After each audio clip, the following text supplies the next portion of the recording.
Hi supporters, நான் ஒரு புதுசா ஒரு சீரிஸ் வந்து கொண்டு வந்திருக்கேன். ஒரு கேமோட சூப்பரான அதுக்கப்புறம் வந்து இரிட்டேட்டான பாகத்தை பார்க்க போறோம். இந்த சீரிஸ்ல ஃபர்ஸ்ட் நான் கொண்டு வந்த game God of War franchise. God of War 2005ல வந்து God of War 1 first release பண்ணாங்க. அதுக்கப்புறம் என்ன ஆனிச்சுன்னு உங்களுக்கே தெரியும். God of War 2, God of War 3 கேமோட உலகத்தையே திருப்பி போட்டுச்சு. அதுக்கப்புறம் வந்து God of War Ascension, Ghost of Sparta, Chains of Olympus, இப்போ காட் ஆஃப் வார் 2018, அதுக்கப்புறம் காட் ஆஃப் வார் ராக்னராக்னு சொல்லிட்டு அந்த பிரான்சைஸே முடிச்சு வச்சிருக்காங்க. கடைசியா வால்ஹாலா அதுவும் ரிலீஸ் ஆயிருந்துச்சு. Next God of War game வருமா வராதான்னு சொல்லி ஒரு பெரிய எதிர்பார்ப்புல இருக்கு. சரி, ஓகே, இந்த காட் ஆஃப் வார் பிரான்சைஸோட சிறந்த மற்றும் இரிட்டேட்டான ஸ்டேஜஸ் நம்ம பார்க்கலாம்.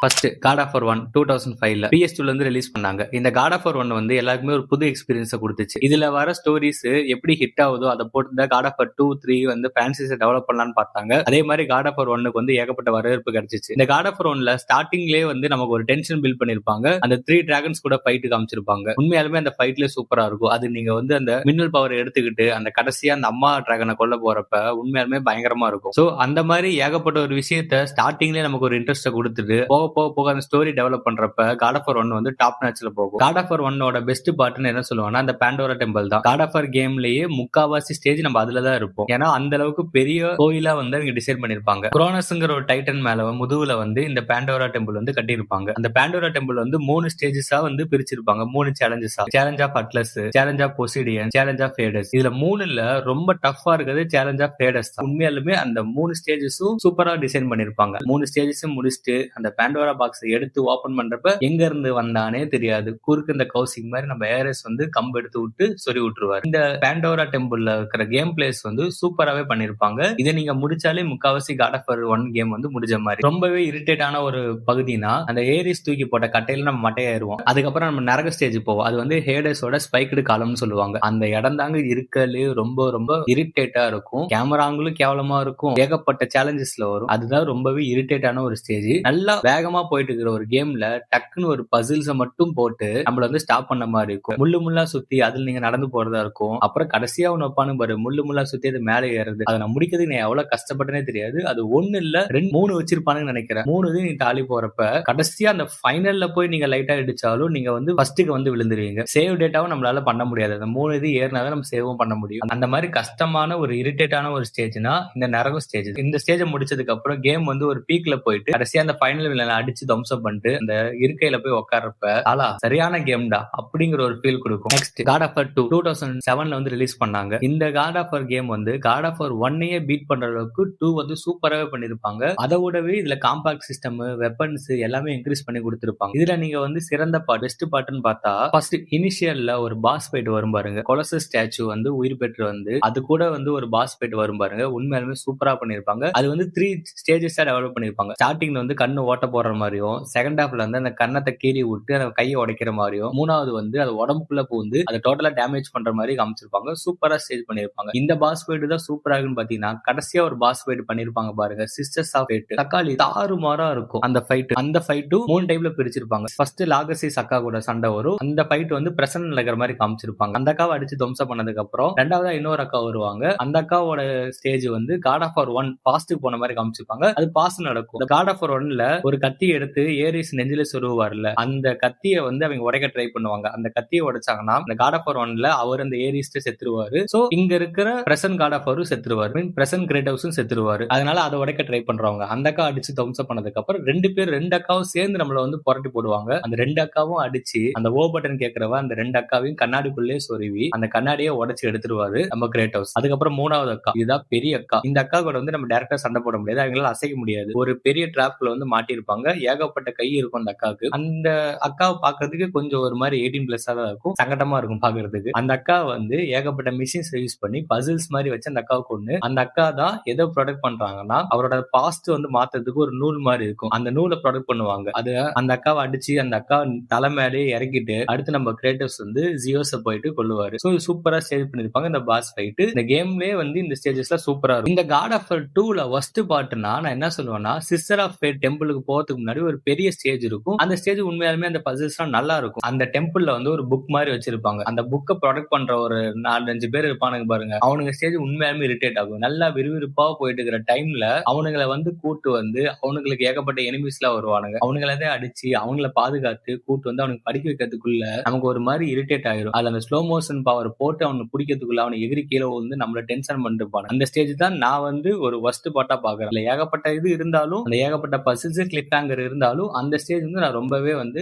இரிட்டேஷனா பாக்குறேன். அதை நீங்க ரிமூவ் பண்ணி வேற மாதிரி வச்சிருக்கலாமே அப்படிங்கிற மாதிரி தோணும். நெக்ஸ்ட் காட் ஆஃப் வார் 3 அந்த மாதிரி கேம்ங்க. அவ்வளவு சூப்பரான கிராபிக்ஸ், பிரம்மாண்டம்னா என்னன்னு இந்த கேம்ல பார்க்கலாம். PS3ல எடுத்துக்கிட்டா இப்போ ராஜாவா இருக்கிறது அந்த காட் ஆஃப் வார் கேம் தான். உண்மையாலுமே ஒரு best gaming எக்ஸ்பீரியன்ஸ்னா God of War 3 தான். இந்த பிரான்சைஸ்ல காட் ஆஃப் வார் 3 தான் எல்லாருமே நம்பர் 1 சொல்லுவாங்க. அந்த அளவுக்கு பிரம்மாண்டத்தை கொடுத்த ஒரு கேம் தான் God of War 3. God of War 3யோட சிறந்த பார்ட்னா என்னன்னா, அந்த ஒவ்வொரு பாஸையும் அடிச்சு கொல்றப்ப நமக்குள்ள ஒரு சாட்டிஸ்பாக்சன் வரும். அதுதான் ஒவ்வொரு பாஸும் கொல்றது ஒரு காவியம் மாதிரி இருக்குங்க. அந்த அளவுக்கு சூப்பரா டிசைன் பண்ணிருப்பாங்க அந்த ஸ்டேஜ், அந்த கேம் பிளே எல்லாமே. இதுல அந்த பொசிடியன், ஹேடஸ், ஹீலியஸ், ஹெர்குலஸ், குரோனஸ், ஜியோஸ் அவனுக்கு கொல்றதுலாம் அப்படி இருக்குங்க. அந்த மாதிரி சூப்பரான கேம் பிளே டிசைன் பண்ணி வச்சிருப்பாங்க. காட் ஆஃப் வார் பிரான்சைஸ்ல காட் ஆஃப் வார் 3ல மட்டும்தான் ஏகப்பட்ட பாசஸ் ஃபைட் வந்து கொண்டு வந்திருப்பாங்க. கிரேட்டஸோட ஃபுல் ரேஜ் தான் காட் ஆஃப் வார் 3. அந்த அளவுக்கு வெறித்தனமான ஒரு கிரேட்டஸா காமிச்சிருப்பாங்க. உண்மையாலுமே சூப்பரா பண்ணிருப்பாங்க. இந்த காட் ஆஃப் வார் 3யோட ஒரு இரிட்டேஷனான பார்ட் என்னன்னா, ஹீலியஸ் காட், கடவுள் ஆஃப் சன், அவரை வந்து போட்டு தந்ததுக்கு அப்புறம் அவரோட தலையை வச்சுக்கிட்டு இருட்டான பகுதியில வந்து அந்த வெளிச்சத்தை காட்டி போற மாதிரி இருக்கும். அந்த இடம் கொஞ்சம் ஒரு மாதிரி இரிட்டேட்டா இருக்கிற மாதிரி இருக்கும். அதுலயும் வந்து எனிமீஸ் எல்லாம் வருவாங்க. அவங்கள அடிச்சுக்கிட்டு போறது கொஞ்சம் ஒரு மாதிரி கிளிஃப் ஹேங்கரா ஃபீல் ஆகும். ரொம்ப நேரம் இந்த ஸ்டேஜ் போற மாதிரி இருக்கும். அதுக்கப்புறம் பார்த்தா அந்த லேபிரினத்னு ஒரு பசில் வரும் பாருங்க. ஒரு பாக்ஸுக்குள்ள நம்மள போட்டு அடிச்சுவாங்க. அது கூட ஒரு பொண்ணு வரும். அந்த பொண்ணு போய் மாட்டிக்கும். அந்த இடத்துல சின்ன சின்ன பசில்ஸ் இருக்கும். அது வந்து அந்த கேம் பிளே வந்து ஸ்லோ பண்ண மாதிரி இருக்கும். ஸ்கார்பியன் பாஸ் ஃபைட் முடிச்சுட்டு கேமோட எண்டுக்கு நம்ம போற டைம்ல வந்து அந்த பசில்ஸ் வந்து உள்ள இறக்கிட்டு ஒரு மாதிரி கேம் வந்து ஸ்லோ பண்ண மாதிரி ஃபீல் ஆகும். நிறைய பேருக்கு அது பிடிச்சிருக்கலாம். எனக்கு அது விளையாடுறப்ப தனியா அது ஃபீல் ஆனிச்சு. அதுக்கப்புறம் ஹேராஸ் கார்டன், ஹெர்குலஸ் அவரை அடிச்சு கொன்னதுக்கு அப்புறம் வர ஒரு பசில் தான். அந்த பசில்ஸ் வந்து உண்மையாலுமே ஒரு மாதிரி இரிட்டேஷனா தான் இருக்கும். ஏன்னா அந்த பசில்ஸோட கேமரா ஆங்கிள் தான் நமக்கு வந்து பெரிய ஒரு பிரச்சனையாவே இருக்கும் அந்த ஹேராஸ் கார்டன்ல. அதுக்கப்புறம் ஒரு இரிட்டேட்டான ஒரு ஸ்டேஜ்னா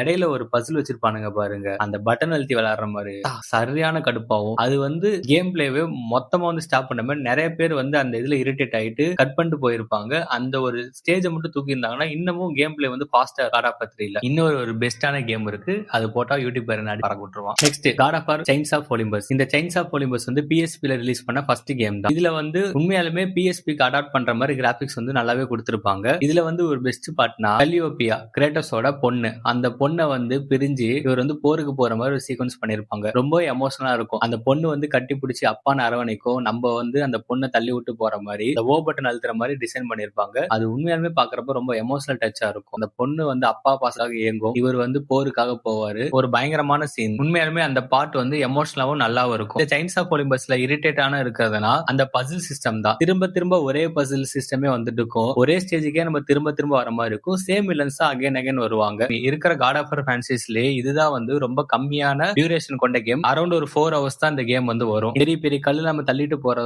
டிசைன் வந்து ரொம்பவே வந்து ரொம்ப ஸ்லோவா பண்ணிருப்பாங்க. கேம் வந்து கொஞ்சம் ஸ்லோ பேஸ்ல தான் போகும். அதுதான் இந்த God of War Chains of ஒலிம்பஸோட ஒரு பெரிய டிராபேக். ஆனா எனக்கு பர்சனலா இந்த கேம் பிடிக்கும். Next God of War Ascension எதுக்கு அப்படிங்கிற ஒரு கேள்விதான் எல்லாத்துக்கும் கொடுத்துச்சு. ஆனா உண்மையாலுமே இந்த காட் ஆஃப் வார் அசென்ஷன்ல வந்து கேம் பிளே செம்மையாவே இருக்கும். கிராபிக்ஸும் சூப்பராவே பண்ணிருப்பாங்க. நல்லா காட் ஆஃப் வார் 3 ரேஞ்ச் அளவுக்கு பிரம்மாண்டத்தை கொடுத்திருப்பாங்க. இதுல வந்து ஒரே வெப்பன் தான், பிளேட் ஆஃப் கேஸ் மட்டும் தான் இருக்கும். அதுக்குள்ள வந்து ஏகப்பட்ட பவர், இந்த ஃபயர், எலக்ட்ரிக் ஷாக்கு, அப்புறம் சாயில்ஸ், அப்புறம் ஐஸ், அந்த மாதிரி 4 பவரை சேர்த்து ஒரு மாதிரி மிங்கிள் பண்ணி கொடுத்திருப்பாங்க. நல்லாவே இருக்கும். ஏன்னா அதை யூஸ் பண்றப்ப நல்ல கலர்ஃபுல்லா இருக்கும். ஒவ்வொரு பிளேட் ஆஃப் கேஸ்க்கும் ஒவ்வொரு பவருக்கு வந்து தனித்தனி அந்த எலிமெண்ட்ஸ் மாதிரி கொடுத்திருப்பாங்க. நல்லாவே இருக்கும் பண்ணிருப்பாங்க. அதுக்கப்புறம் அந்த எக்ஸ்ட்ரா டைம் வந்து ரிவர்ஸ் பண்ற மாதிரி, நம்மள மாதிரி ஒரு குளோனை உருவாக்குற மாதிரி அந்த சின்ன சின்ன அடிஷனல் பவர்ஸ் கொடுத்திருப்பாங்க. நல்லாவே இருக்கும். இதுல எனக்கு வந்து ரொம்ப பிடிச்ச பெஸ்ட் பார்ட்னா ஃபைனல் பாஸ் ஃபைட் தான். கடலுக்குள்ள வந்து டிசைன் பண்ணிருப்பாங்க. அந்த ஆக்டோபஸ் மாதிரி ஒரு கேரக்டர் உள்ள வரும். அது கூட வந்து ஒரு பெரிய ஃபைட் பண்ணிருப்பாங்க. உண்மையாலுமே அந்த கிராஃபிக்ஸ் நல்லாவே சூப்பராகவே பண்ணிருப்பாங்க. இதோட ஒர்ஸ்ட் பார்ட் என்னன்னா கேம் பிளேயோட ஸ்லோ தான். இந்த இடையில வந்து ரொம்ப கேம் பிளே வந்து ஸ்லோவா போகும். எப்படா பாஸ் வருவான், ஏன்னா இடையில பாஸ் வந்தாதான் நமக்கு அந்த ஒரு ஃபீல் கொடுக்கும். விளையாடுறதுக்கே ஒரு இன்ட்ரெஸ்ட் வரும். அந்த மாதிரி எப்பயுமே பாஸே வர மாட்டாங்க. ஒன்லி பசில், சின்ன சின்ன வில்லனுங்க, அவங்களை அடிச்சு தொழிட்டு போற மாதிரி இருக்கும். அதனாலே வந்து நிறைய பேருக்கு வந்து அசென்ஷன் பிடிக்காம போயிடுச்சு. கிராபிக்ஸ்ல உண்மையாலுமே தரமாவே இருந்திருக்கும். பட் இருந்தாலும் அந்த slow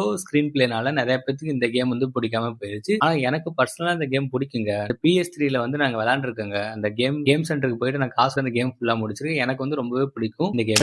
God of War Ghost of Sparta PSP PSPல வந்த செகண்ட் கேம். காட் ஆஃப் 3 ரேஞ்சுக்கு இந்த கேம் வந்து பில்டப் பண்ணலாம். அந்த மாதிரி ஒரு சூப்பரான கிராபிக்ஸை வந்து டிசைன் பண்ணிருப்பாங்க எங்க PSPலயே. அந்த இதுக்கு எவ்வளவு வந்து கிராபிக்ஸை புஷ் பண்ண முடியுமோ அந்த அளவு புஷ் பண்ணிருப்பாங்க. PS3 கிராபிக்ஸ் வந்து எந்த அளவுக்கு யூஸ் பண்ண முடியுமோ அந்த அளவுக்கு யூஸ் பண்ணி காட் ஆஃப் 3 கொடுத்த மாதிரி PSPயோட பொட்டன்ஷியல் வந்து ஃபுல்லா யூஸ் பண்ணி இந்த God of Ghost of Sparta வந்து இறக்கிருப்பாங்க. இதோட ஸ்டோரி தான் இந்த கேமுக்கான ஒரு பெரிய வந்து அடித்தளம். இந்த ஸ்டோரி வச்சு அவங்க இன்னும் பெருசா பில்ட் பண்ணிருக்கலாம். PS3, PS4, PS5 கூட இறக்கிருக்கலாம். ஆனா வந்து PSPல கொடுத்திருக்காங்க. PSPல ஒரு பெஸ்ட் கேம்னா இந்த God of Ghost of Sparta தான். அந்த அளவுக்கு சூப்பரா பண்ணிருப்பாங்க. இதோட பெஸ்ட் பார்ட் என்னன்னா கிரேட்டோஸோட அம்மா, கிரேட்டோஸோட தம்பி டெய்மஸ் அவங்களுக்கான ஒரு உறவு தான். கிரேட்டோஸ் வந்து ஒரு போர் வீரர் மட்டும் கிடையாது. அவர் தம்பிக்காக எந்த எல்லைக்கு வேணா போவாருங்கிற ஒரு சூப்பரான ஸ்டோரியை வந்து இந்த காட் ஆஃப் கோஸ்ட் ஆஃப் ஸ்பார்ட்டால வந்து காமிச்சிருப்பாங்க. இதுல யூஸ் பண்ற அந்த வெப்பன்ஸ் வந்து நல்லா இருக்கும். 2 வெப்பன் தான் கொடுத்திருப்பாங்க. ஒன்னு blade of chaos OG weapon, ஆட்டான்ஸ் வெப்பன் ET and KTM கொடுத்திருப்பாங்க. அதுல வந்து ஷார்ட் ரேஞ்சிலும் ஃபைட் பண்ணிக்கலாம், லாங் ரேஞ்சிலும் ஃபைட் பண்ணிருக்கான். சூப்பராவே இருக்கும், நல்லாவே பண்ணிருப்பாங்க. இதுல வந்து கேம் பிளே சூப்பரா, கிராபிக்ஸும் நல்லாவே இருக்கும். இதோட டிராபேக்னு பாத்தீங்கன்னா எனிமீஸ் தான். சம்பந்தம் இல்லாம வந்துகிட்டே இருப்பானுங்க. எதுக்கு வரானுங்களே நமக்கு ஃபீல் ஆகாது. நிறைய எனிமீஸ் வந்து ஒரு சின்ன இடத்துலயே அவங்க கொடுத்துக்கிட்டே இருப்பாங்க. இதுல வந்து கீரி விராத்திஸ் அப்படின்னு ஒரு எனிமி இருக்கான் பாருங்க, மண்ணுக்கடியில பூந்துட்டு நம்மள இரிட்டேட் பண்ணிட்டுப்பான். அவனை கொல்றதுதான் உண்மையாலுமே கேம் பிளேல வந்து ரொம்ப எரிச்சலா இருக்கும். ஆனா அந்த கொல்றதுக்கு அப்புறம் ஒரு சாட்டிஸ்பாக்சன் வரும் பாருங்க, அந்த அளவுக்கு இருக்கும். ஆனா God of Ghost of Sparta நீங்க ஹார்ட் மோட்ல விளையாண்டீங்கன்னா அந்த இடத்துல அந்த ஸ்டேஜை நீங்க முடிக்கிறதுக்கு ரொம்பவே கஷ்டப்படுங்க. அந்த அளவுக்கு நம்மள வந்து இரிட்டேட் பண்ணி விட்டுரும். இதுல இருக்க பசில் சிஸ்டம், ஒரு டைம்ல வந்து பசில மிஸ் பண்ணிட்டா டைரக்டா சாவற மாதிரி காமிச்சிருப்பாங்க. அந்த one time kill puzzle system மாதிரி பண்ணிருப்பாங்க. அது கொஞ்சம் ஒரு மாதிரி கடுப்பாவே இருக்கும். இந்த வீடியோ உங்களுக்கு பிடிச்சிச்சுன்னா மறக்காம கமெண்ட் பாக்ஸ்ல மென்ஷன் பண்ணுங்க guys. இந்த வீடியோல நீங்க காட் ஆஃப் ப்ளே பண்ணிருந்தீங்கன்னா அதோட உங்களுக்கு கஷ்டமான ஸ்டேஜ் எந்த ஸ்டேஜ்ல வந்து நீங்க ரொம்ப லாக் ஆயிருந்தீங்கன்னு சொல்லிட்டு கமெண்ட் பாக்ஸ்ல மென்ஷன் பண்ணுங்க guys. நெக்ஸ்ட் வீடியோல ஒரு புதுசா ஒரு கேமோட பெஸ்ட் அண்ட் வொர்ஸ்ட் பார்ட்ஸ் வந்து நம்ம பார்க்கலாம் guys. Until now, bye bye guys.